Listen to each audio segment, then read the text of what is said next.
ખબરોમાં બન્યા રહેવા માટે બેલ આઇકોન દબાવો અને એબીપી અસ્મિતાને સબસ્ક્રાઇબ કરો। આપને રોકવા માંગીશ રાજ્યસભાના સાંસદ અભય ભારદ્વાજનું નિધન થયું છે। દુઃખદ સમાચાર જે મળી રહ્યા છે।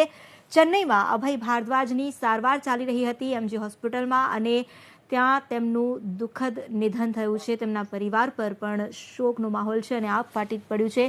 એક તરફ જે સારવાર લઈ રહ્યા હતા ચેન્નઈ તેમને લઈ જવામાં આવ્યા હતા રાજ્યસભાના સાંસદ અભય ભારદ્વાજ કે જેઓએ આજે અંતિમ શ્વાસ લીધા ચેન્નઈમાં।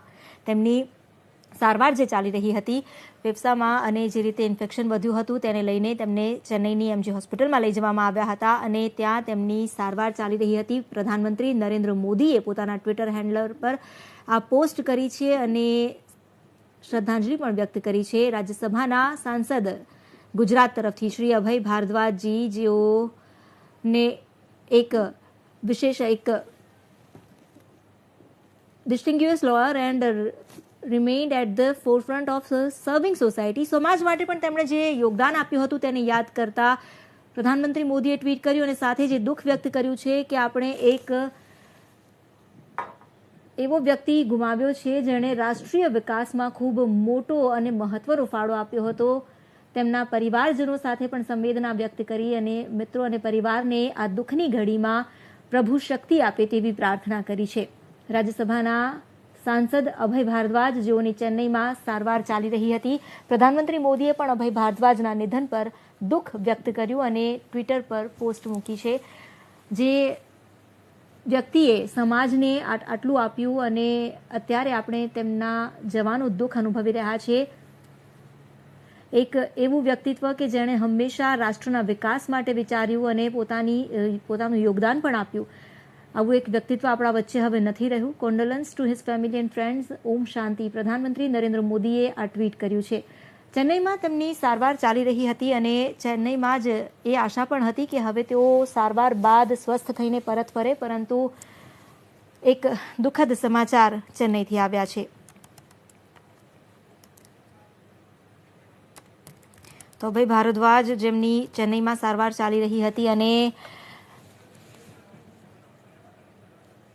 તેમના નિધન પર પ્રધાનમંત્રીએ પણ દુઃખ વ્યક્ત કર્યું છે। ચેન્નઈમાં અભય ભારદ્વાજ જે સારવાર લઈ રહ્યા હતા આપણી સાથે ડૉક્ટર સમીર ગામી જોડાઈ ગયા છે, તેમની સાથે વાત કરીએ। ડૉક્ટર સમીર, ચેન્નઈમાં સામાન્ય રીતે ખૂબ જ જે સંપર્ક કપાઈ ગયો છે, સંપર્ક સાધીને ફરી એમની પાસેથી માહિતી લઈશું। રાજ્યસભાના સાંસદ અભય ભારદ્વાજનું જે નિધન થયું છે તેઓ પણ સારવાર હેઠળ હતા અને એ પણ આપ સમજી શકો છો કે ચેન્નઈની એમજી હોસ્પિટલમાં તેમની સારવાર ચાલી રહી હતી એટલે કેટલી ગંભીર રીતે તેઓ પોતાના જીવન અને મોતની વચ્ચે ઝઝૂમી રહ્યા હતા। પ્રાર્થનાઓ એટલી જ હતી અને દુઆઓ પણ એટલી જ હતી કે તેઓ સ્વસ્થ થઈને પાછા આવે, પરંતુ આખરે તેમના મૃત્યુના સમાચાર આવ્યા છે। ચેન્નઈની હોસ્પિટલમાં એક્મોની સારવાર ચાલી રહી હતી। ફેફસાનું સંક્રમણ એ હદે વધ્યું હતું કે તેમને એક્મોની સારવાર પર રાખવામાં આવ્યા હતા અને ચેન્નઈમાં એમજી હોસ્પિટલમાં જ એ સારવાર સારી રીતે થઈ શકે છે। 66 વર્ષની વયે અભય ભારદ્વાજે અંતિમ શ્વાસ લીધા।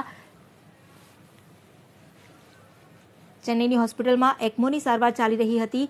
આ એક્મોની સારવાર જે તેમના ફેફસાને સુદૃઢપણે ચલાવવા માટે કરવામાં આવી રહી હતી। સપ્ટેમ્બર મહિનામાં અભય ભારદ્વાજ કોરોનાથી સંક્રમિત થયા હતા અને સૌથી વધુ ફેફસામાં સંક્રમણ વધ્યું હતું અને તેમને કારણે શ્વાસ લેવામાં પણ તેમને તકલીફ પડી રહી હતી। આખરે તેમને એક્મો ટ્રીટમેન્ટ પર શિફ્ટ કરવામાં આવ્યા અને ચેન્નઈની હોસ્પિટલમાં તેમની એક્મોની સારવાર ચાલી રહી હતી। પ્રધાનમંત્રી મોદીએ આ ટ્વીટ કર્યું છે અને તેમના મૃત્યુ પર દુઃખ વ્યક્ત કર્યું છે। 31 ઓગસ્ટે અભય ભારદ્વાજ જેઓ કોરોના સંક્રમિત થયા હતા અને 9 ઓક્ટોબરે તેમને વધુ સારવાર માટે ચેન્નઈ લઈ જવાયા હતા। પરિવારજનોની એ આશા હતી કે ચેન્નઈમાં તેમની સારવાર થયા બાદ તેઓ સ્વસ્થ થઈને પરત ફરશે, પરંતુ તેમના દુઃખદ નિધનના સમાચાર આવ્યા છે। અમારી સાથે જોડાઈ ગયા છે ડૉક્ટર સમીર ગામી। ડૉક્ટર સમીર, સાંસદ અભય ભારદ્વાજની પણ એક્મો ટ્રીટમેન્ટ ચાલી રહી હતી। આખરે આ એક્મો ટ્રીટમેન્ટની કેટલી ગંભીરતા હોય છે અને કયા પ્રકારની ક્રિટિકલ કન્ડિશન હોય છે? જે દર્દીઓને ફેફસા કામ નથી કરી રહ્યા હોતા એવા દર્દીઓમાં ઇકોની ટ્રીટમેન્ટ આપવી પડે એમ છે। અભયભાઈના ફેફસા ઇકોથી એમનું શરીરને ઓક્સિજન મળતું હતું, એમના ફેફસા રિકવર થઈ રહ્યા ન હતા, કાર્બન ડાયોક્સાઇડનો ભરાવો થઈ રહ્યો હતો। તો એક્મો ટ્રીટમેન્ટ પર જ તેઓ ઘણા સમયથી હતા, ત્યારબાદ આશા તો એવી જ હતી કારણ કે એમજી હોસ્પિટલમાં પણ એમને દાખલ કરવામાં આવ્યા હતા, પરંતુ એક્મો ટ્રીટમેન્ટ પણ તેમને ફળી નહીં, શું એવું કહી શકાય? એક્મો ટ્રીટમેન્ટ એ એક જાતની સપોર્ટ સિસ્ટમ છે, એમને ખુદનું જે રિકવર થવા જોઈએ એ થઈ રહ્યા ન હતા। શું અમારા દર્શકો માટે તમે થોડું વધુ વિસ્તારપૂર્વક જણાવી શકશો કે આ કયા પ્રકારની સ્થિતિ હોય છે, કારણ કે આખરે આ કોરોનાનું સંક્રમણ હતું? આ એક પ્રકારની સ્થિતિ હોય જ્યારે લંગમાં ફાઇબ્રોસિસ થાય છે, લંગ્સ કડક થાય છે અને લંગ્સનું પ્રક્રિયા જે ઓક્સિજન આપવાની અને કાર્બન ડાયોક્સાઇડ બહાર લેવાની હોય છે એ લંગ્સ કરી નથી શકતા, ત્યારે એ પ્રક્રિયા શરીરની બહાર એટલે ઇકમોથી કરવામાં આવે છે.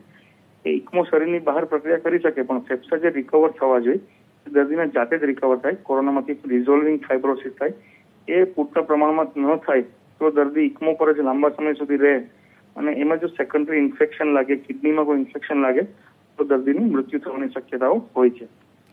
અહીં નવેમ્બર મહિનાની શરૂઆતમાં એવી પણ ખબર હતી કે તેમનું સ્વાસ્થ્ય સુધારા પર છે, પરંતુ ત્યારબાદ ફરી આજે જ્યારે આ દુઃખદ સમાચાર આવ્યા છે તો સંક્રમણનું કયા પ્રકારની ગંભીરતા? પર એટલે ઇકમો પર એમની તબિયત સુધારા પર હતી, પણ લંગ્સની જે રિકવરી હતી એ રિકવરી જોવા એટલી બધી વધારે મળી ના હતી. તો લંગ્સની રિકવરી ન થઈ અને સાથે અન્ય કોઈ મલ્ટિપલ ઓર્ગન ફેલિયર કે એ પ્રકારનું સંક્રમણ? ડાયાલિસિસની પણ જરૂર પડી હતી, મલ્ટી ઓર્ગનની જરૂર પડી હતી, એ કારણે એમનું દુઃખદ નિધન થયું હતું. ડોક્ટર સમીર, ખૂબ જ ગંભીર સ્થિતિ એ પણ છે. ગુજરાતના 2 સાંસદ એક જ મહિનામાં મૃત્યુ પામ્યા કોરોનાને કારણે.